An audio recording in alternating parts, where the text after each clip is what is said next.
एक बार फिर से स्वागत है आप सभी का मेरे YouTube चैनल आन्या एकेडमी में। अगर आप मेरे चैनल पर नए हैं तो प्लीज़ चैनल को सब्सक्राइब कीजिए।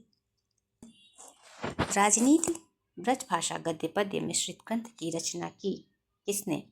तो राजनीति ब्रजभाषा गद्य पद्य मिश्रित ग्रंथ की रचना लल्लू लाल ने की। अघोष कंठ स्पर्श कंठ अल्प प्राण व्यंजन इसमें से कौन सा है? तो अघोष स्पर्श कंठ अल्प प्राण व्यंजन इसमें से क है। आखर अर्थ अलंकृत नाना, यह पंक्ति किसकी है? तो यह पंक्ति है केशवदास की। कवियों के संत सुमित्रानंदन पंत की कृति इसमें से कौन सी है? तो कवियों के संत को सुमित्रानंदन पंत की जो कृति है उसका नाम है हरिवंश राय बच्चन। हरि है राजनीति पढ़ी आए, यह पंक्ति किसकी है? तो यह पंक्ति सूरदास की है। इसमें से शुद्ध वर्तनी का चयन कीजिए। तो जो शुद्ध वर्तनी है वो है कैलाश। शुद्ध शब्द इसमें से कौन सा है? तो इसमें से शुद्ध शब्द है क्यारी। अज्ञेय ने कुल कितने सप्तकों का प्रकाशन किया? तो अज्ञेय ने कुल 4 सप्तकों का प्रकाशन किया है। मिश्र बंधु इसमें से कौन से नहीं है? तो इसमें से कृष्ण बिहारी मिश्र जो हैं वो मिश्र बंधु नहीं कहे जाते हैं। जो मिश्र बंधु हैं वो है गणेश बिहारी, सुखदेव बिहारी और श्याम बिहारी। उच्चारण के आधार पर ई का स्थान कौन सा है? तो उच्चारण के आधार पर ई का स्थान तालव्य है। सप्तलोक में कौन सा समास है? तो सप्तलोक में द्रव्य समास है। जनता पत्रिका के संपादक कौन है? तो जनता पत्रिका के संपादक का नाम है भीमराव अंबेडकर। प्रथम विश्व हिंदी सम्मेलन कहाँ हुआ था? तो प्रथम विश्व हिंदी सम्मेलन भारत में हुआ था। पुल्लिंग शब्द इसमें से कौन सा है? तो पुल्लिंग शब्द इसमें से शुक्र है। महात्मा बुद्ध रुक गए, इसमें कौन सी क्रिया है? तो ये अकर्मक क्रिया है। बद्रीनाथ भट्ट किसका मूल नाम था? तो बद्रीनाथ भट्ट सुदर्शन का मूल नाम था। इसमें से कौन सा शब्द बहुवचन है? तो दाम बहुवचन शब्द है। रस को ब्रह्मानंद सहोदर सर्वप्रथम किसने कहा? तो रस को ब्रह्मानंद सहोदर सर्वप्रथम भट्ट नायक ने कहा।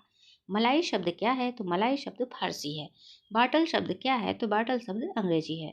भट्ट नायक का दार्शनिक मत कौन सा है? तो भट्ट नायक का दार्शनिक मत है सांख्य। सूर्योदय होने पर कुहासा जाता रहा, वाक्य कैसा है? तो सूर्योदय होने पर कुहासा जाता है, यह एक साधारण वाक्य है। रघुकुल रीति सदा चली आई में कौन सा अलंकार है? तो रघुकुल रीति सदा चली आई पंक्ति में अंत्यन्यानुप्रास है। कर किसका पर्याय है? तो कर मयूख का पर्याय है। श्री संप्रदाय के आचार्य निम्नलिखित में से कौन है? तो श्री संप्रदाय के आचार्य निम्नलिखित में से रामानुजाचार्य हैं। संत किसका पर्याय है? तो संत तापस का पर्याय है। नाव अचानक ही उठे बिन पावस बनमोर, यह विभावना अलंकार है। अंक का अर्थ क्या होता है? तो अंक का अर्थ होता है भाग्य। डायन कहानी संग्रह किसकी है? तो डायन कहानी संग्रह भीष्म साहनी की है।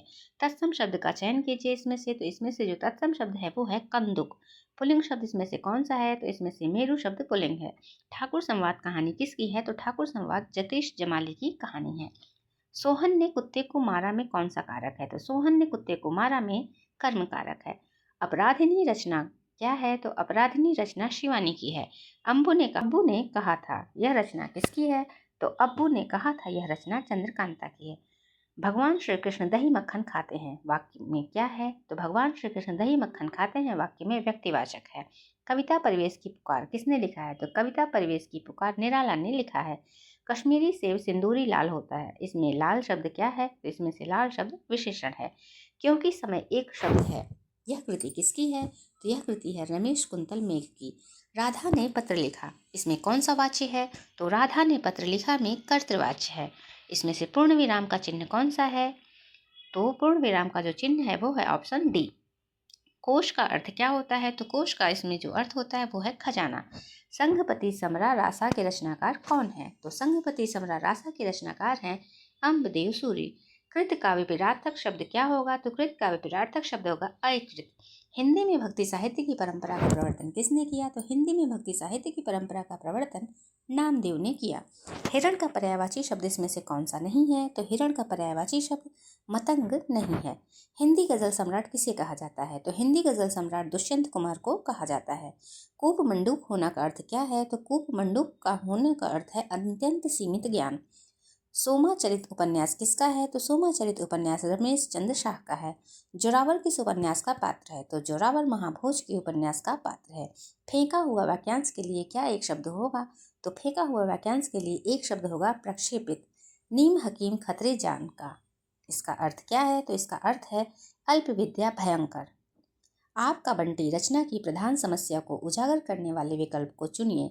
तो आपका बंटी रचना की जो प्रधान समस्या को उजागर करने वाला इसमें से विकल्प सही होगा वो है तलाक से जुड़ी बाल समस्या।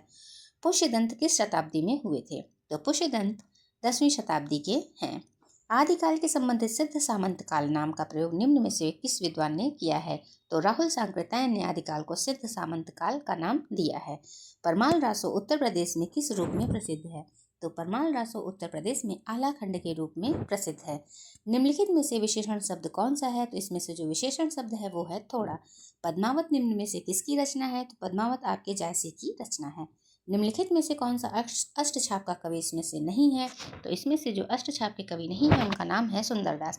मनुष्य का जीवन इतना विशाल है कि उसके आचरण को रूप देने के लिए नाना प्रकार के ऊंच नीच और भले बुरे विचार, अमीरी गरीबी, उन्नति और अवनति इत्यादि सहायता पहुंचाते हैं। यह निबंध किस में उल्लेख क्या है? तो यह निबंध में जो यह उल्लेख किया गया वो है ईर्ष्या तो न गई मेरे मन से। हरिदासी या सखी संप्रदाय के प्रवर्तक निम्न में से कौन है? तो हरिदासी या सखी संप्रदाय के प्रवर्तक का नाम है स्वामी हरिदास।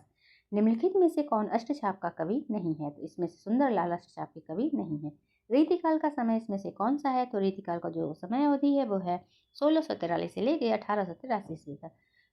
जहांगीर जस चंद्रिका निम्न में से किसकी रचना है? तो जहांगीर जस चंद्रिका इसमें से केशवदास की रचना है। निम्न में से कौन सा रीतिमुक्त धारा का कवि है? तो आलम रीतिमुक्त धारा के कवि हैं। गुरु गोविंद सिंह द्वारा रचित रचनाओं के संग्रह को किस नाम से जाना जाता है? तो गुरु गोविंद सिंह द्वारा रचित रचनाओं को दशम ग्रंथ के नाम से जाना जाता है। निम्नलिखित में रामचंद्रिका के रचनाकार कौन है? तो रामचंद्रिका के रचनाकार का नाम है केशवदास। अभी तो मुकुट बंधा था माथ, हुए कल ही हल्दी के हाथ, खुले भी न थे लाज के बोल, खिले थे चुम्बन शून्य कपोल, हाय रुक गया यही संसार, बना सिंदूर अनल अंगार। उपरोक्त पंक्तियां निम्न में से किस कवि द्वारा रचित है? तो यह है सुमित्रा नंदन पंत द्वारा। रावरे रूप की रीति अनूप, नयो नयो लागत, ज्यों ज्यों निहारिये। उपरोक्त पंक्ति किस कवि द्वारा रचित गई है? तो यह घनानंद द्वारा रचित गई है। श्री संप्रदाय की स्थापना निम्नलिखित में से किसने की है? तो श्री संप्रदाय की स्थापना रामानुजाचार्य ने की है। कबीर का वाणी संग्रह निम्न में से किस नाम से जाना जाता है? तो कबीर का वाणी संग्रह बीजक नाम से जाना जाता है। खड़ी बोली का उपयोग उर्दू काव्य रचना के लिए रसा उपनाम से कौन किया करते थे? तो खड़ी बोली का उपयोग उर्दू काव्य रचना के लिए रसा उपनाम से गिरधर दास किया करते थे। लल्लू लाल जी द्वारा रचित ग्रंथ इसमें से कौन सा था? तो लल्लू लाल जी द्वारा रचित ग्रंथ इसमें से प्रेम सागर है। हिंदी का पहला समाचार पत्र निम्न में से कौन सा था? तो हिंदी का पहला समाचार पत्र उदन मार्तंड था। भारतेंदु हरिश्चंद्र की किस कृति में बंगला के पयार छंद का प्रयोग किया गया है? तो भारतेंदु हरिश्चंद्र की प्रात समीरण कृति में बंगला के पयार छंद का प्रयोग किया गया है। खड़ी बोली का प्रथम महाकाव्य निम्न में से कौन सा है? तो खड़ी बोली का प्रथम महाकाव्य है प्रिय प्रवास। रामचरितमानस ग्रंथ का प्रधान रस शांत रस है। आर्य समाज की स्थापना किस सन में की गई थी? तो आर्य समाज की स्थापना 1875 ईस्वी में की गई थी। समझदार की मौत निम्नलिखित में से किसका निबंध है? तो समझदार की मौत प्रताप नारायण मिश्र का निबंध है। सन 1893 में काशी नागरी प्रचारणी सभा की स्थापना हुई, तो इसके संस्थापकों में कौन इसमें से नहीं थे? तो महावीर प्रसाद द्विवेदी नहीं थे। सरस्वती पत्रिका का संपादन महावीर प्रसाद द्विवेदी जी ने कब संभाला? तो सरस्वती पत्रिका का संपादन महावीर प्रसाद द्विवेदी ने 1903 ईस्वी में संभाला। पंडित चंद्रधर शर्मा गुलेरी द्वारा रचित उसने कहा था कहानी सरस्वती पत्रिका में कब प्रकाशित हुई थी? तो पंडित चंद्रधर शर्मा गुलेरी द्वारा रचित उसने कहा था यह कहानी सरस्वती पत्रिका में 1915 ईस्वी में प्रकाशित हुई थी। वर्ष 1920 में शारदा पत्रिका में छायावाद शब्द का सर्वप्रथम प्रयोग किसने किया था? तो वर्ष 1920 में शारदा पत्रिका में छायावाद शब्द का सर्वप्रथम प्रयोग मुकुटधर पांडे ने किया था। त्रिधारा और मुकुल किसकी रचनाओं का संग्रह है? तो त्रिधारा और मुकुल सुभद्रा कुमारी चौहान की कविताओं का संग्रह है। प्रेम पथिक में निम्न में से किसकी रचना है? तो प्रेम पथिक निम्न में से जयशंकर प्रसाद की रचना है। निम्न में से महादेवी वर्मा की रचना कौन सी है? तो यामा महादेवी वर्मा की रचना है। निम्नलिखित का सही क्रम क्या है? तो इसमें से जो सही क्रम है वो है मधुशाला, मधुबाला, फिर मधुकलश। मूल रूप से हिंदी में लिखित प्रेमचंद्र का पहला उपन्यास कौन सा है? तो मूल रूप से हिंदी में लिखा हुआ मुंशी प्रेमचंद जी का उपन्यास कायाकल्प है। इंद्रजाल निम्नलिखित में से किसका कहानी संग्रह है? तो इंद्रजाल इसमें से जयशंकर प्रसाद का कहानी संग्रह है। वर्ष 1936 में प्रगतिशील लेखक संघ का अधिवेशन हुआ, जिसके सभापति कौन थे? तो वर्ष 1936 में जब प्रगतिशील लेखक संघ का अधिवेशन हुआ था तो उसके सभापति थे प्रेमचंद। तार सप्तक जिसका प्रकाशन वर्ष 1943 में हुआ था, निम्न में से कौन सा इसमें से कवि नहीं है? तो वो हैं शमशेर बहादुर सिंह। कलम का सिपाही निम्नलिखित में से किससे संबंधित है? तो अमृत राय से संबंधित है। नाट्यशास्त्र में भरत मुनि ने भावों की संख्या कितनी बताई है? तो नाट्यशास्त्र में भरत मुनि ने भावों की संख्या 49 बताई है। निम्नलिखित में से कौन सा पार्श्विक व्यंजन है? तो इसमें से जो पार्श्विक व्यंजन है वो है ल। पूर्वी हिंदी की बोलियों में निम्नलिखित में से किसका प्रमुख स्थान है? तो पूर्वी हिंदी की बोलियों में अवधी का प्रमुख स्थान है।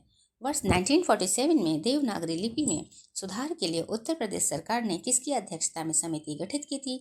तो वो थे आचार्य नरेंद्र देव। निम्नलिखित में से किस धारा के अनुसार हिंदी को संघ की राजभाषा होने का गौरव प्राप्त है? तो धारा 343 के अंतर्गत हिंदी को संघ की राजभाषा होने का गौरव प्राप्त है। ध्वनि किसकी लघुत्तम इकाई है? तो ध्वनि भाषा की लघुत्तम इकाई है। निम्नलिखित में से अयोगवाह किसे कहा गया है? तो विसर्ग को अयोगवाह कहा गया है। हिंदी शब्द की उत्पत्ति निम्न में से किससे हुई है? तो हिंदी शब्द की उत्पत्ति सिंधु से हुई है। यह सुमेलित करने वाला प्रश्न है। तो अलंकार संप्रदाय के भामा, रीति संप्रदाय के वामन, ध्वनि संप्रदाय के आनंदवर्धन और वक्रोक्ति संप्रदाय के कुंतक और रस संप्रदाय विश्वनाथ। तो इस प्रकार इसका आंसर जो सही होगा वो होगा तीसरा। कंकन किंकिन नुपुर ध्वनि सुन, कहत लखन सन राम हृदय गुण। उपरोक्त पंक्तियों में कौन सा गुण है? तो इसमें माधुर्य गुण है। निम्न में से शुद्ध वर्तनी वाले शब्द को चुनिए। तो यह इसमें से जो शब्द शुद्ध वर्तनी वाला शब्द है वो है ज्योत्सना। पुस्तक निम्नलिखित में से किसका उदाहरण है? तो पुस्तक स्त्रीलिंग का उदाहरण है। कवि शब्द का स्त्रीलिंग क्या होगा? तो कवि शब्द का स्त्रीलिंग होगा कवयित्री। निम्नलिखित में से कौन सी संज्ञा व्यक्तिवाचक है? तो इलाहाबाद इसमें से व्यक्तिवाचक संज्ञा है। निम्न में से कौन सुमेलित नहीं है? तो द्रव्यवाचक संज्ञा इसमें जो लिखा गया है वो सुमेलित नहीं है। निम्नलिखित में से कौन सा समूह स्त्रीलिंग है? तो नदी, रोटी और टोपी, यह समूह स्त्रीलिंग है। ने विभक्ति का प्रयोग किस कारक के साथ किया जाता है? तो ने विभक्ति का प्रयोग कर्ता कारक के साथ किया जाता है। प्रत्यय से बनने वाले शब्दों के मुख्यतः कितने भेद होते हैं? तो 2 होते हैं। आंख का कौन सा पर्यायवाची शब्द इसमें से नहीं है? तो तुरंग इसमें से आंख का पर्यायवाची शब्द नहीं है। कमल शब्द का निम्न में से कौन सा पर्यायवाची शब्द है? तो कमल शब्द का इसमें सरोज, पंकज, जलज, ये सारे शब्द कमल शब्द के पर्यायवाची हैं। तो इसके अनुसार जो उत्तर सही होगा वो होगा ऑप्शन डी। मृक्षकटिकम निम्नलिखित में से किसकी रचना है? तो मृक्षकटिकम इसमें से शूद्रक की रचना है।